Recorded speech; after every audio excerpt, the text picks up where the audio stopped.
Okay, it's time for me to put the wires, connect these wires, you could say, to the cables here of the now completed base that I just finished weathering.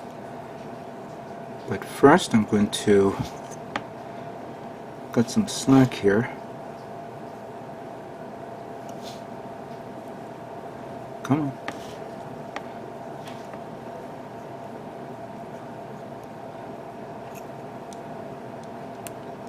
Oh, cut a little too much.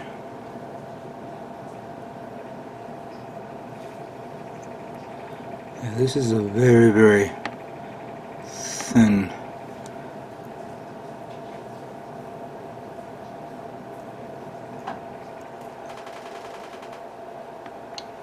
Oh, come on, I just did this before and it worked. Oh, it's coming out.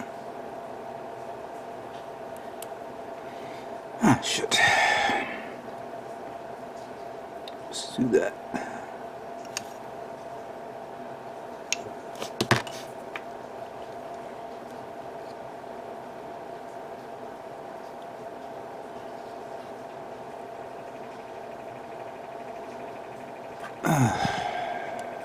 There we go.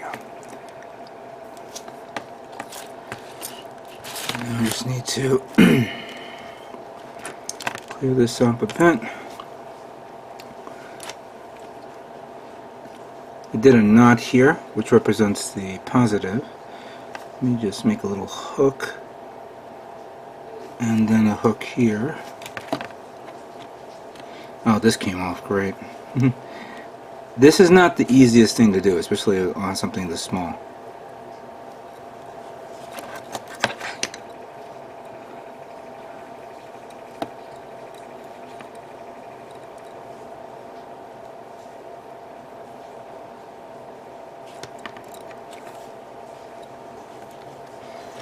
Alright.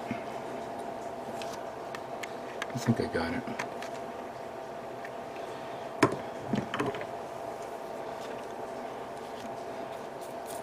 Flux on this.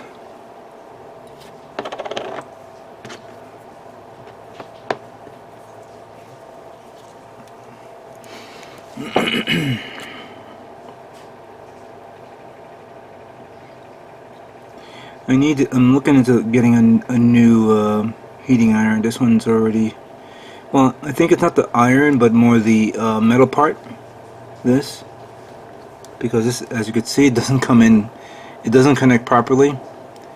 Let me see if I can melt that in there. There we go. Yeah, it's there. Alright, let's see if I can actually attach it.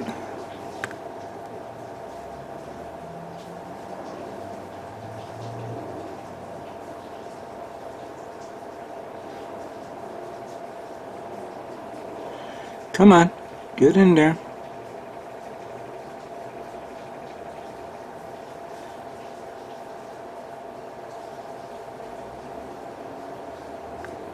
Maybe if you do from the top and then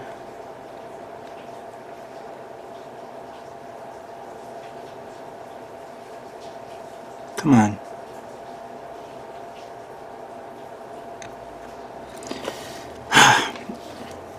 This is not the best thing to do, especially. I mean, it's a lot of trial and error to do this. This thing's gonna be nice and hot. All right. Let's try it again.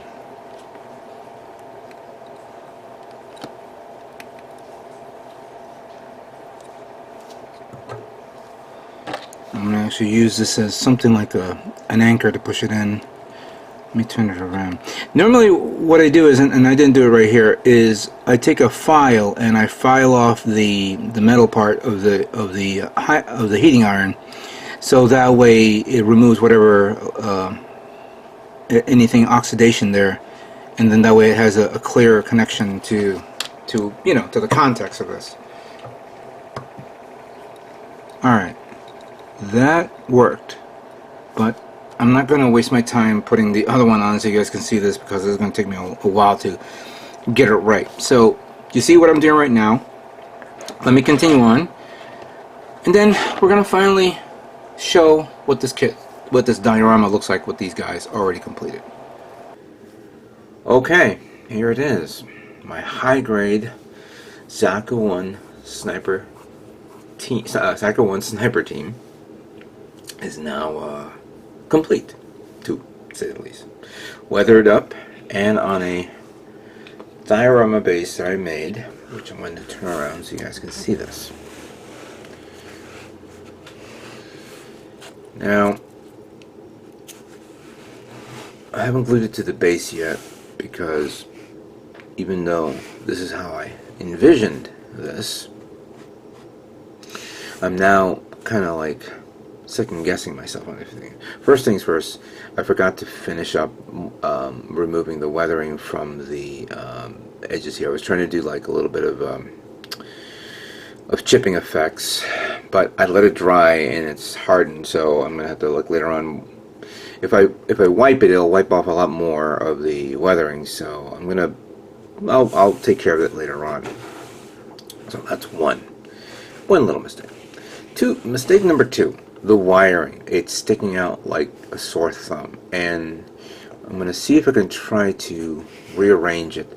The little wiring is so thin that I should have predicted something like where I can actually wrap it around something like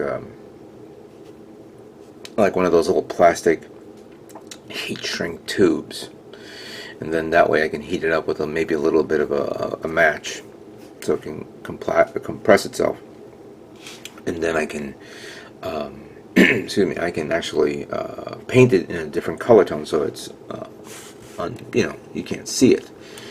I'm also a little bit disappointed in the fact that maybe, even though the trench is high enough, it maybe should have been a little bit more higher, because I actually had to make the Zaku ones kneel down like this, which, technically speaking, okay, it does serve the purpose, but maybe I should have planned out exactly the positioning of the feet.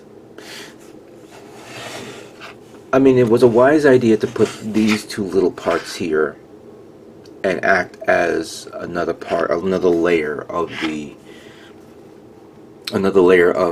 terrain, which gives it a much more stable look to it when you have the kits positioned like this. So it does work out, but maybe I should have thought about it a little bit more. I mean, maybe I should have waited until the base dried before I put these on, then put the kits on, or put something similar, like use my Zaku 2 F2 as a substitute, and then once I figure it out, then that's fine. My original intention was for him to be facing that way while this one was facing the other way, but I kind of like it this way better. But yeah, it did come out really nice. Yeah, the base came out very nice. Now, since this part was stuck, I had to cut it out the bottom, and now I can actually take it off easily. It's kind of like held by suction or friction, but I can actually put like a tack on it, and then that will substitute that. But I decided to do this so I can at least put the battery on so you guys can see this, and it's easy for me to remove it when the time comes. And there it is.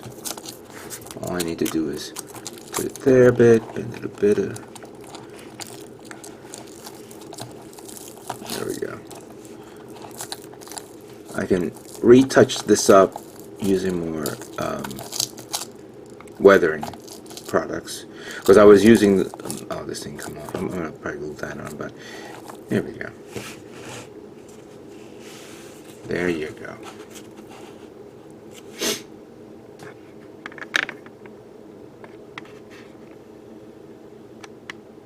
There.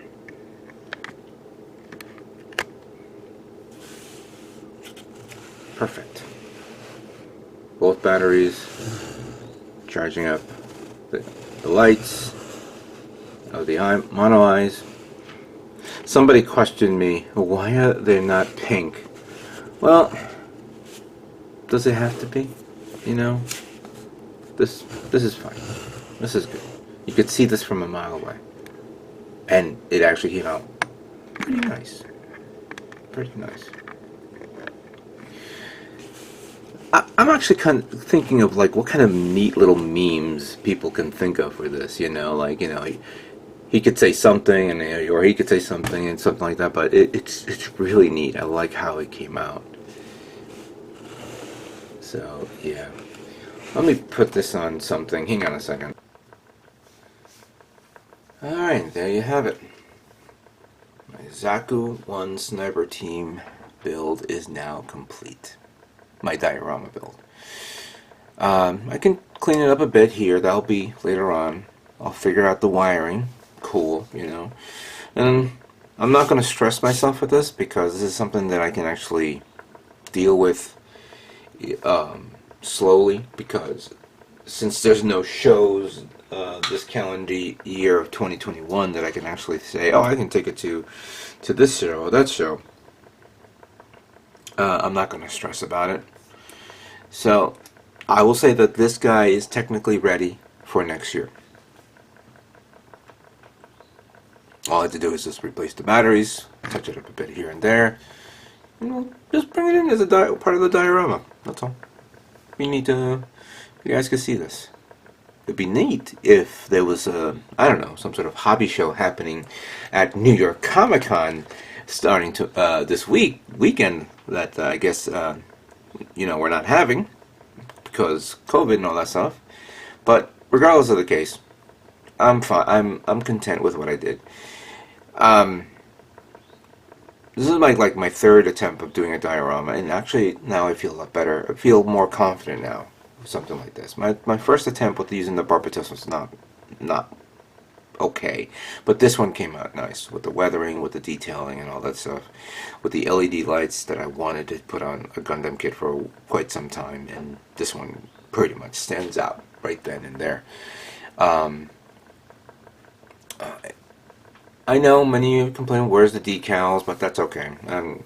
I was not, I know this was not going to be a major winner, because the Zaku 1, as how cool an easy kit to build, it does has its flaws, and I hope maybe down the road Bandai will decide to release a revived version of the Zaku 1. But because there's a lot of work to do here to clean this up, it's very, very difficult to work with. So I'm not going to sweat for this to win first prize, but I hope you guys enjoyed and appreciate what I just did right here. And, you know, you take something out of it, figure something cool with your builds. You know, it is a cool kit to get, and even though Hobby Link Japan does not have it at their store, they eventually do get restocks. So I'm gonna keep the links down below to Hobby Link Japan if you want to click on it and pre-order it and have it ready. They're very cheap, they're easy to make, and of course you could think of a lot of cool customizations with it, painting ideas, maybe something like similar to this, and whatnot. But and if not for the Zaku 1, the sniper, either the sniper or the sniper from Unicorn would be perfect for this. It would be. So yeah, this was really nice. I really enjoyed how it came out. It just took a little longer than I realized because of certain things. LED lights, that's the one thing that I was a bit. I thought that was going to take a lot of time, but I just realized no, it actually went a little fast for me because I had the appropriate LEDs that I purchased, and shimmering it down the body to connect it to the bottom, easy, very easy. It's just that the painting, the idea of painting it and detailing it was a little bit of a chore, but because of how different it is, but yeah, it's easy. The one thing that I have noticed right now, there is this little wire here that's going down the side, which can be camouflaged. Like I'll paint it like gray, and you won't be able to see it. But yeah, and of course, using the AK rough terrain did work out well. I'm glad that I had those little rocks that I purchased. I don't have any more of those rocks, so if I decide to do another diorama setup like this, I'm gonna have to go to either just go to a dollar store. You probably find little rocks for hobbies as well, or Michael's. Michael's is one thing, Hobby Lobby's another. Or go to your backyard, see if you can find some little rocks and have it for this. But I am now done. I'm done with this. I thank you guys all for sticking around and watching this. I'll be at New York Comic Con tomorrow, Saturday, October 9th. Most likely I'll probably be hanging around the Bluefin, the Bandai area, seeing what kind of Gundams they have over there. If I want to purchase something, there's some kits I have not purchased yet. So if you see me, look for me in the... I'm wearing an interesting jacket. You'll know it when you see it. All right. Well, guys, thank you guys all for watching. And what can I say? But stay tuned for more Gundam models yet to come. You guys all have a great day.